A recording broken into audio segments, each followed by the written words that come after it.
లచ్చులో లచ్చన్న ఓ ఓసే రాములమ్మ అడాలవరి బుడ్డయ్య రామ సక్కని తల్లి రాములమ్మ రాములమ్మ చౌదరి గారు ఓ నాయుడి గారు ఏ అసురుడు రాసింది పుల్లాల మంటి ఓ దొర.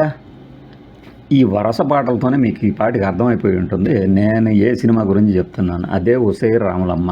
అసలు ఈ టైటిల్ పరంగా ఇది పదప్రయోగం పరంగా చిత్ర శీర్షికకి అనువైనది కానే కాదు. ఒసే రాములమ్మ అని ఒక పిలుపుని టైటిల్గా పెట్టినట్టు చెప్పారు, కానీ హిట్ అయింది కాబట్టి మనం ఒసే రాములమ్మ అంటున్నాం. కానీ ఒసే రాములమ్మ అని ఎప్పుడు ఎవరు ఎక్కడ పిలవరు.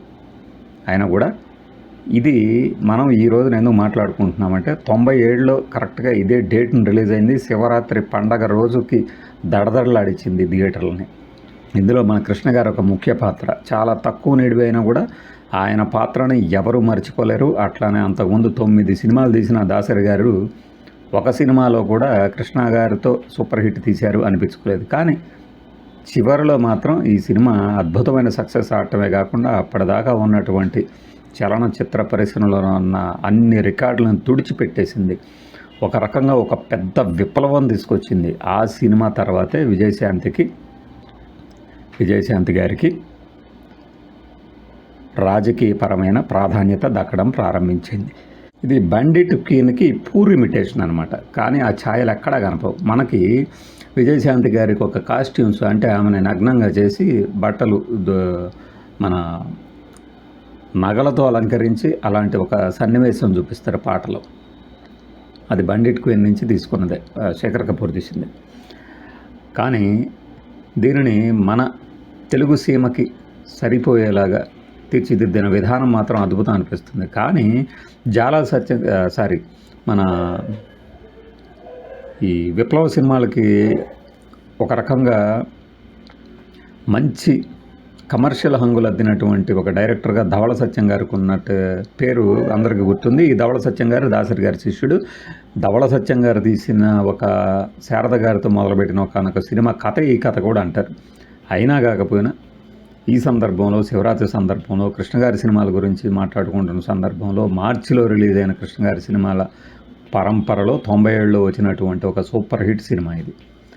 ఒక దళిత మహిళ మీద చేసిన అత్యాచారాలు ఆమె సహించలేక తిరగబడి ఒకానొక ప్రజాకవి అండతో తానే ఒక నాయకురాలుగా మారి ఆ సమాజంలోని వారిపై ఈ భూస్వాములపై ఎలాంటి పోరాటం జరిపింది అనేది కథాంశం. ఈ కథలో ఈ రాములమ్మని ఎప్పుడైతే జైల్లో పెడతారో ఆ జైల్లో పెట్టడానికి ఆమె లొంగుబాటుకి కారణభూతమైన ఒక పోలీస్ ఆఫీసర్గా సూపర్ స్టార్ కృష్ణ గారు కనిపిస్తారు. ఆ పరంగా పాత్రల్లో ఆయన చెప్పినటువంటి డైలాగులు ఎవరో మర్చిపోలేరన్నమాట. అద్భుతంగా ఉంటాయి. ఆయన హీరోగా దాదాపుగా సినిమాలు తగ్గుతున్నాయి అనుకుంటున్నటువంటి తరుణంలో వచ్చినటువంటి సినిమా అన్నమాట ఇది. ఈ స్పెషల్ క్యారెక్టర్ సూపర్ హిట్ కావడంతో ఇక ఆ దెబ్బతో కృష్ణ గారు క్రేజ్ ఏంటనేది ప్రజలకు తెలిసి వచ్చింది. నేను ఈ డైలాగులు మీకు వినిపించాను. ఎందుకు అంటే ఆయన కంఠస్వరంలోని పదును కొద్దిగా తగ్గినా కూడా ప్రేక్షకులు హర్షధ్వానాలు పలికిన ఆ సౌండ్ రీసౌండ్ ఇంకా నా చెవుల్లో మారుమవుతుంది. నరసరావుపేట ఏంజల్లో నేను చూశాను. కృష్ణ గారి సన్నివేశాలు వచ్చినప్పుడు ప్రేక్షకుల తాలూకు ఆ చప్పట్లు కానీ ఆయన చనిపోయినప్పుడు హాహాకారాలు కానీ వన్స్ ఆ క్యారెక్టర్ ముగిసిన తర్వాత రిపీటెడ్ ఆడియన్స్లో చాలామంది థియేటర్ నుంచి వెళ్ళిపోవడం నేను గమనించాను. అంటే ఆ క్యారెక్టర్ కోసమే ఆ సినిమాకి వచ్చిన వాళ్ళు అన్నారు. ఒకవేళ కృష్ణ గారు కాకుండా ఏ మురళీమోహన్ ఇంకొకళ్ళు ఆ క్యారెక్టర్ చేసినా కూడా సక్సెస్ అయ్యి ఉండేది, కానీ అలాంటి ఇండస్ట్రీ బ్లాక్ బస్టర్ సినిమా మాత్రం అయ్యి ఉండేది కాదు. ఇది గంటాపదం. ఈ సినిమాలో ఇంకా రామిరెడ్డి గారు విలన్గా, రాంకి ఒక ప్రధాన పాత్ర, నర్రా వెంకటేశ్వరరావు గారు కానీ, ఇంకా చలసాని కృష్ణారావు గారు కానీ, ఇంకా చాలామంది ఒక భారీ క్యాస్టింగ్ అనమాట.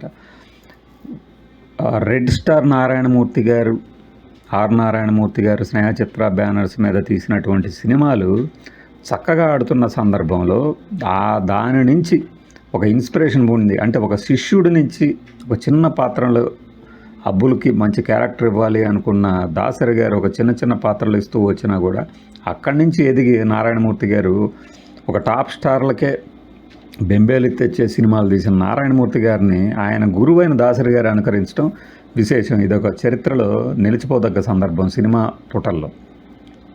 అలాంటి సినిమాలో కృష్ణ గారి క్యారెక్టర్ ఏంటనేది మనం ఎప్పటికీ మర్చిపోలేము. ఒక యమలీల కానీ, ఒక ఒసే రాములమ్మ కానీ అప్పట్లో ఇండస్ట్రీ హిట్లు అయినాయి అంటే ఆ సక్సెస్లో కృష్ణ గారికి కూడా ఒక భాగం ఉంది. ఆ భాగాన్ని ఎవరు కాదనలేరు. యమలీలలో ఆయన పాట అయితే ఒసే రాములమ్మలో ఆయన డైలాగు. ఇట్లా ఆయన కెరీర్, కృష్ణ గారి కెరీర్ అనేది చివరిలో ఈ 2 మెరుపులతో ఒక అద్భుతమైన మలుపు తిరిగింది, ఒక అద్భుతమైన ముగింపు ఇచ్చిందని కూడా చెప్పాలి. ఆ పాటలు చూస్తే అద్భుతమైన పాటలు. ఈరోజు కూడా వందే మాతరం శ్రీనివాస్ గారు ఇచ్చినటువంటి సంగీతం నంది అవార్డులు, ఫిలింఫేర్లు, సౌత్ ఇండియన్ ఫిలింఫేర్ అవార్డులు అన్నీ కాదు, అసలు ఆ పాటలు మారుమోగని పల్లె లేదు. సుద్దాల తేజ గారు కానీ, దాసరి గారు కానీ, నారాయణ రెడ్డి, జయవీరనాయన, గోడ అంజయ్య గారు రాసిన లచ్చలో లచ్చన్న పాట కానీ, ఈ రోజుకి కూడా మీరు ఆ పాటల్ని డెక్లో కనుక పెట్టి వినిపిస్తే, డెక్ అనే పదం మీ అందరికి కొత్తగా అనిపించవచ్చు కానీ కొంతమందికి పాత తరానికి బాగా తెలుసు. ట్రాక్టర్ కానీ లేదంటే జీపులో కానీ ఒక టేప్ రికార్డర్ డెక్లో దడదడలాడిపోయిన పాటలు అవి. పైగా ఇందులో కులాల మీద డైరెక్ట్గా వేసిన పాశుపతాస్త్రం ఈ పాటలు. పాశుపతాస్త్రంలాగా వాడారు ఈ పాటల్ని. అప్పటి ప్రభుత్వానికి వ్యతిరేకంగా కూడా ఉన్నాయి కొన్ని పాటలు. వాస్తవానికి ఇదేమీ కావాలని రాజకీయ చిత్రంగా తీయలేదు, కానీ ఆ జనాల్లోకి వెళ్ళిన తీరు మాత్రం అజరామరం అని చెప్పాలి.